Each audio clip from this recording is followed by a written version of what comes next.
Hey everybody, I'm back.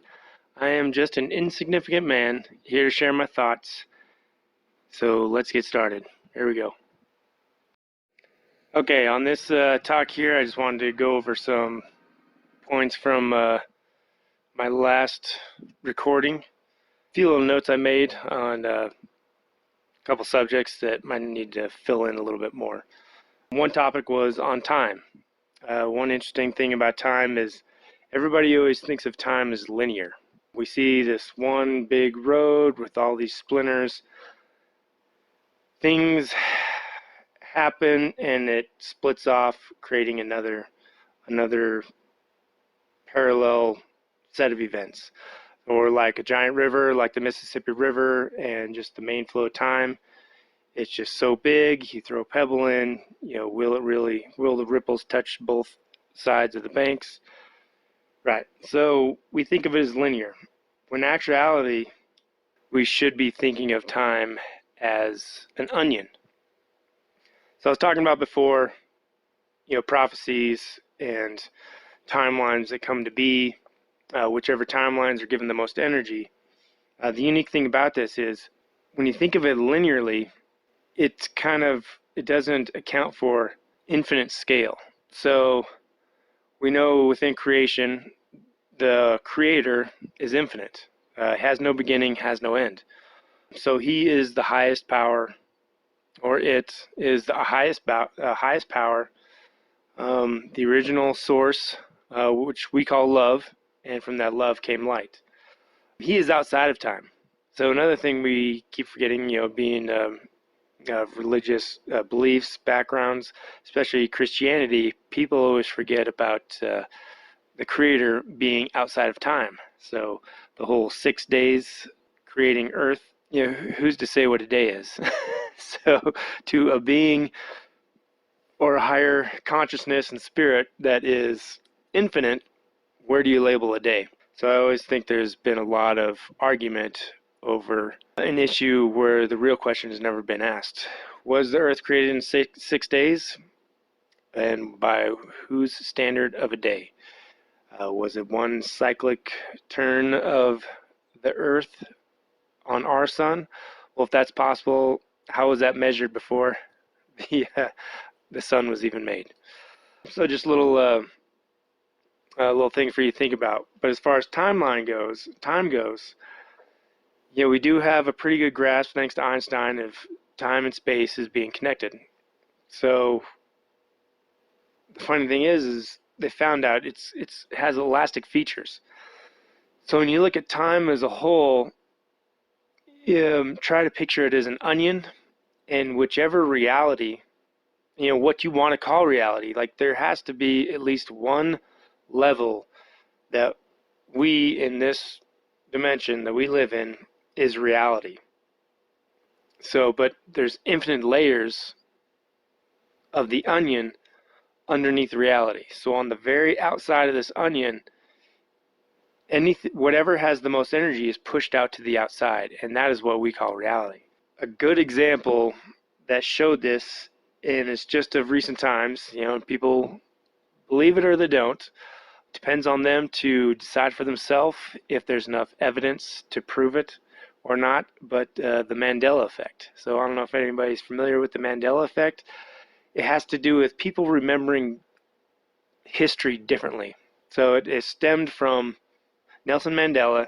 A lot of people remember him dying in prison. So then you have the movie that came out with Matt Damon, and he was a rugby player, and Nelson Mandela was released from prison and had a full life, and then eventually passed away. Just so happens to coincide with someone most everybody knows, Paul Walker from the Fast and the Furious movies. I always thought it was interesting. Paul Walker got more coverage than Nelson Mandela. But anyways, they died on the same day. So it came to be, I don't know, about 2012, 13, 14, somewhere around there, that people started to realize that they had different memories of things. And one of the biggest tell of this, it was a kind of the biggest group of issues people were noticing were just like companies and their logos and signs and stuff like that. So like Febreze, I remember Febreze being spelled with two E's. Now it's just spelled with one. Another famous one is Star Wars, where Darth Vader says, Empire Strikes Back, Episode 5. Everybody remembers, and you even watch it on Tommy Boy, when Farley, Chris Farley is talking into the fan, he says, Luke, I am your father. Now, if you go back and watch the movies, it just says, no, I am your father.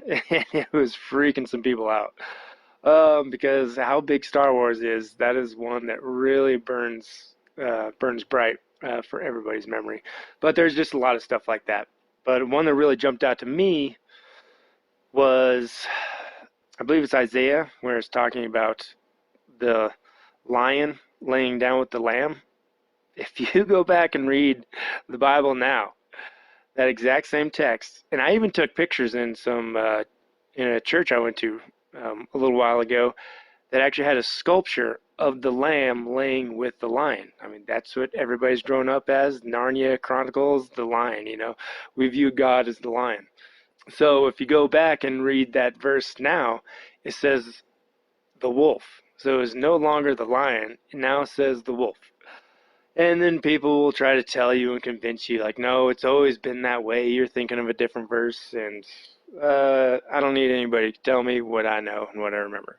So just how many of these coincidences have to happen before it's something real is happening?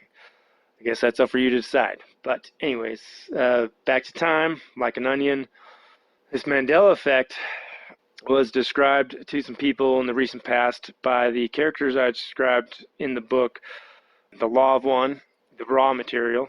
So the beings that they were contacting, named Ra, they were actually the beings that showed up in 2012 that returned the energy blast from our planet to the source and destroyed that base with their own energy weapon. So these beings, Ra, have been showing themselves to people and conversing with people, answering questions and trying to explain to them whatever they can. And they were asked about the Mandela effect. And what they described as, there are people, beings, or individuals or groups messing with time, going back in time, trying to change things in time. But they're very nonchalant about it, saying it's nothing to worry about because time and space are elastic. So just like a rubber band, you get these different timelines, you get these different layers of the onion, and eventually they snap back. So where we realized this, it was what we called the Mandela effect. So it was all these different timelines that had divergence, so different layers were created in the onion, and eventually they come back together and they re-merge into one. So if you're looking at it from an onion perspective, all those timelines, eventually all those little details get pushed to the outside, to the outer layer, and that's our reality. But when it happens within a certain person's lifetime, they're going to remember different events differently. And so far, the biggest ones we've noticed have just been, kind of minor details as far as some people thought Nelson Mandela died in the 80s. Some people don't remember it, and so on and so forth. There are a lot of other secret societies. One I mentioned, but I forgot to make a main point of it. I was talking about the Illuminati and the Luciferians, the cultic, the occults, and the satanic worshiping, Satanism, Luciferianism, same thing, same stuff. Aleister Crowley, rituals him and L. Ron Hubbard have been known to perform out in the desert. So those type of satanic Luciferian rituals. You also have, what I mentioned before, was the Masons or the Freemasons. Some people think, they're a society for good, and they may have good intentions, but again, like I said, it's a secret society. So if you're keeping secrets, how good intentioned can you really be? So even they have some interesting rituals that, rituals might even have merit. what they do, but we're talking about a significant beginning of, the end times kind of starting was around World War II. So we look at who is kind of like the highest Mason, and this 33rd degree Mason is what you call the highest person in the Mason order. And lo and behold, President Truman was a 33rd degree Mason.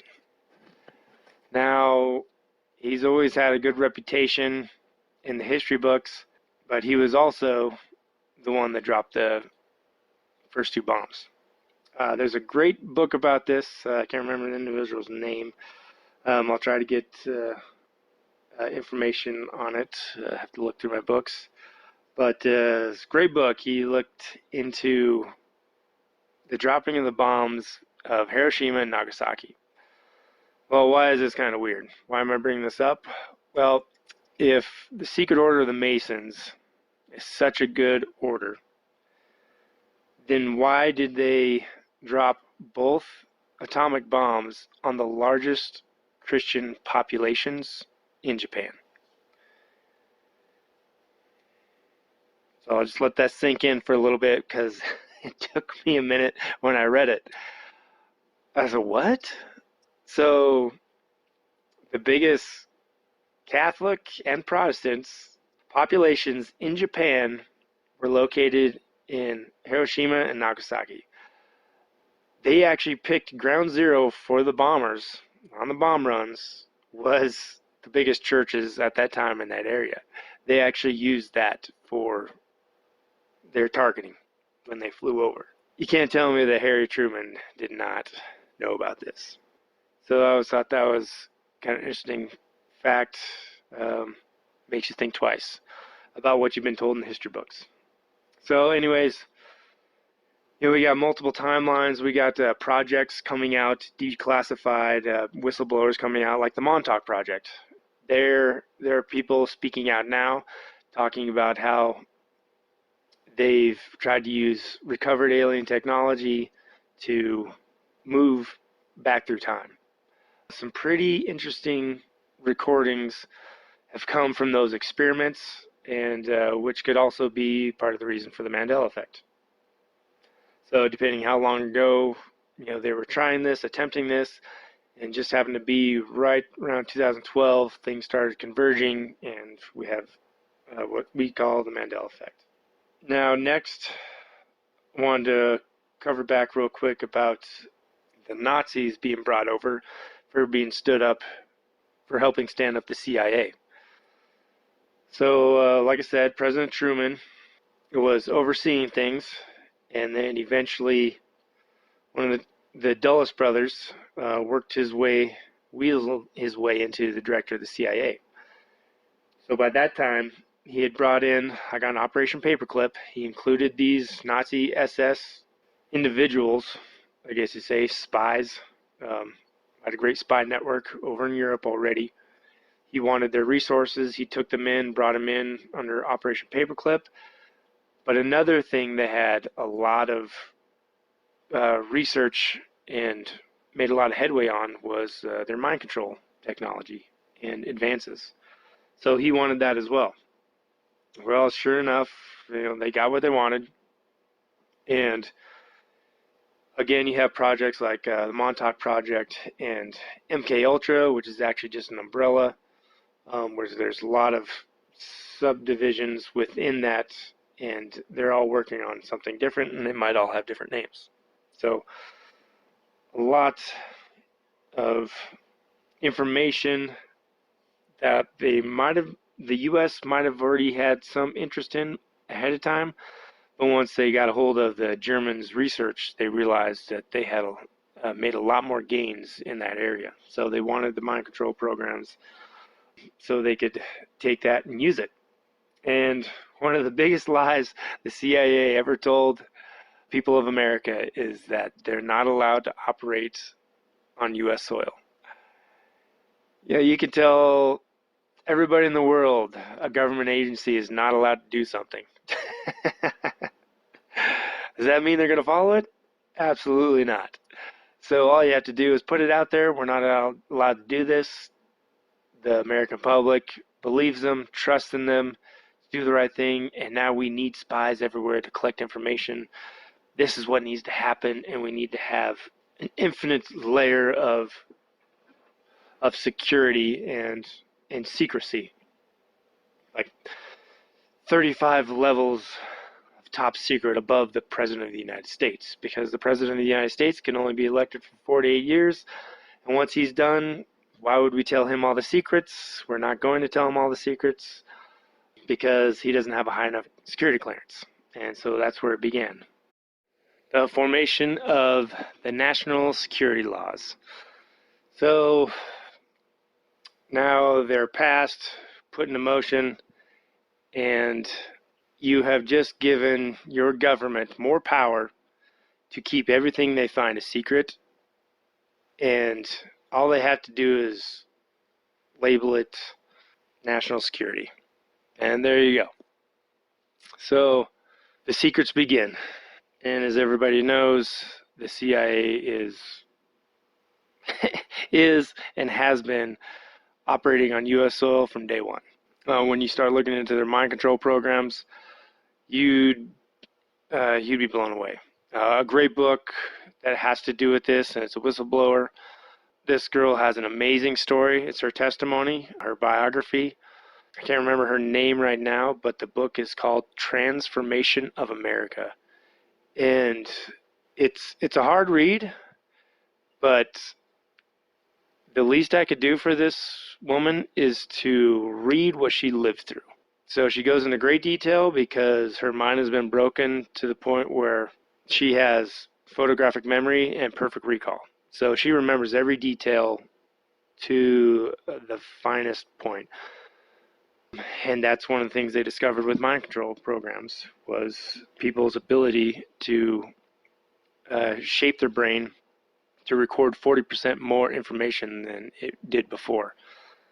She was very brave for coming forward, and she's still trying to share her story. And the man who helped her out and took her out of that situation, oh, it was amazing. But what she talks about and what she says she was in the middle of and what she saw firsthand, it would blow your mind. And she has no reason to benefit from it. She made herself a target and has been trying to save her daughter because of the events of her life by the CIA and what they're doing, and our government officials in charge at the time. So her time was mainly through the 70s, 80s, and early 90s is when she was kind of rescued. Anyways, those were just some thoughts I wanted to go over to fill in from the first talk. The next one I'm going to go into a little bit about angels, because you might have heard me mention Ra. They were the beings that were communicating through these three people in the book called The Law of One, the Ra material. Time I will be talking about angels, Ra, and Emmanuel, what they all seem to share and have in common. So until next time, this is just an insignificant man sharing my thoughts and hopefully getting everybody thinking about stuff and start seeking. All right, have a good one.